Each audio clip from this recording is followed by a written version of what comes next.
Hey there, crew, it's Mark. Today, doing a plan with me because I'm trying to solve a problem that I have. And I think that I might have figured it out. So I'm going to try something a little bit differently than I normally do inside of my bullet journal.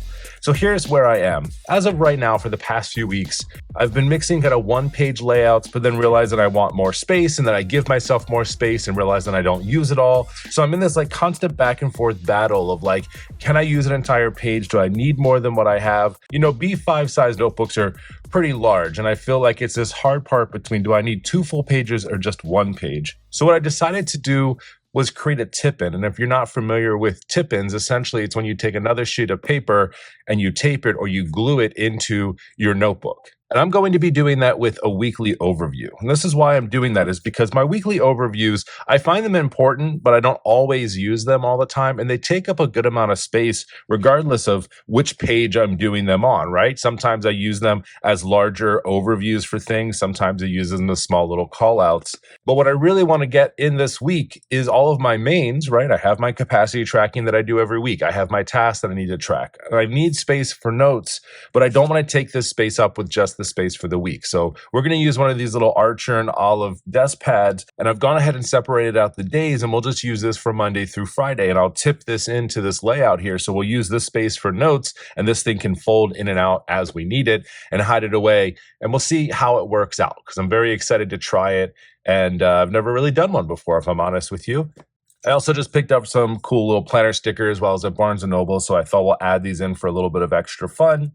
And then also trying to add other stationery into my layouts. I have so much other pens, markers, gel pens. So today I'm just going to add one color just for the fun of it, the Pentel Matte Hop. Really cool gel pen, really cool matte finish versus it being shiny or whatever. And we're just going to color in our letters that we've stenciled out as a way to add a little bit of color. From a layout standpoint, I gave my task about a third of the page over here. That'll just be one long list, and then capacity and notes will take up more space over on this side. I've also penciled in kind of the outline of this. I'm not going to do full lines. I wanted to try something just a little visually different today. So we'll be filling them in where I've already kind of sketched them out, and I'll have that overall feel, and we'll do the same thing for the tip-in so it has the same exact kind of look.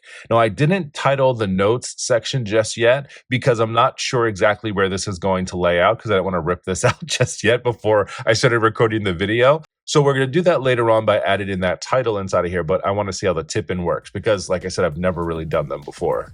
My first steps in the process is always penciling things in. So you'll see that I have that all done here. And what that allows me to do is just easily trace over all of the sections that we already have with my pen, with your marker, whatever else you're using. Especially when you're using something like a stencil for your letters, it's best to go over it first with a pencil. And that way, if you need to remove sections, you want to combine letters, or it doesn't quite work out, especially if you have a thicker marker than your pencil tip, getting more detail is more important than just using your final product. Also, if things don't align perfectly, it's another great reason to use a pencil first. You can always draw over it and then just erase that pencil mark later on. So to fit in the tip-in, I am going to have to cut my page down just a little bit. I've already marked that with a pencil, so I can just grab a quick pair of scissors or a knife and take care of that. Go ahead and draw on all of the rest of the lines that we have here to match up with the overall theme and look of the main page. Typically, I've always found tip-ins to be more of like an aesthetic type of thing, never really functional. And while I know everyone does things a bit differently inside of their journals, I've just never found a really good way to do it. I'm not utilizing these for any type of trackers or anything like that throughout the weeks. I don't need that on my bullet journal page necessarily. But this is just something that I thought about the other day and was like, how do I create more space without taking up more space with more pages? And then I just thought the tip-in might be a solution here. So I'm excited to see how this works out. So to secure your tip into your page, you need to stick it in with something. I have so many different types of washi, but I thought because I'm doing very kind of minimal-ish look, I have this really nice, just simple paper tape washi that I got from Atlas Stationers. So what I'm going to do is I'm going to go ahead and I'm just going to line this up over top just to cover up that line. And then I'm going to measure things out to make sure it sticks down to the page. And then I'll go ahead and just cut, or in that case, tear off the washi. And it feels like it's pretty secure in here. So I'm able to flip it over. We'll take our notes inside of here, but this will hold it nice and secure on the page as we're using it. Now that we have this secured in place, I'm going to go ahead and I'm going to tuck the notes header underneath of here over here on this side. When I first started bullet journaling, I always felt like stencils were cheating for some reason. I don't know why I felt like I had to learn how to hand draw text perfectly. So once I went ahead and let go of that thought in my mind, it's been one of my favorite things. You get really cool, crisp looking letters that you can fill in with whatever you want without any of the stress of having to learn how to letter perfectly, or honestly, even take the time to letter perfectly. Now, what's interesting is that something that I didn't actually think about when I was first thinking about the tip-in is that I do have a back piece of paper now that I could write on. And now I'm thinking, oh, wait, I have kind of 2 pages worth of notes now if I want to on this one page by hiding it under here. So next time that I do this, I might put a title over here. And then that way I basically kind of create like a mini note section over here with more space to write on this side. But we're just testing things out, seeing how it goes. But I think that I might really like the direction that we're going with this. Before I start adding the final touches on here, I'm just going around lightly with my eraser to get rid of any extra pencil lines around the letters, around the areas that I marked off before we went ahead and got started. Just make sure that you are erasing very lightly. You would hate at this point right now to accidentally bend one of your pages or rip something out, and also make sure all of your ink and everything is dry before you start erasing so you don't get any smears of anything. I'm going to add into some of these day of the week stickers that I got, and also these little mini series here that I got. Both of these I got from Barnes & Nobles. They actually have a really nice stationery section now. I feel like they've upped their game in the past few years, so excited to be using these.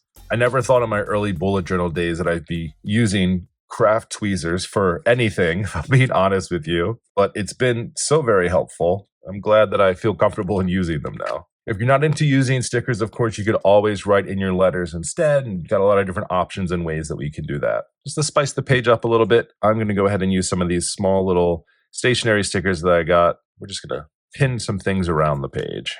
Those little extras are completely unnecessary, but if you have the stickers you're buying, let's make sure we're using them instead of wasting all of our time and just collecting them for a rainy day. Get them on your paper.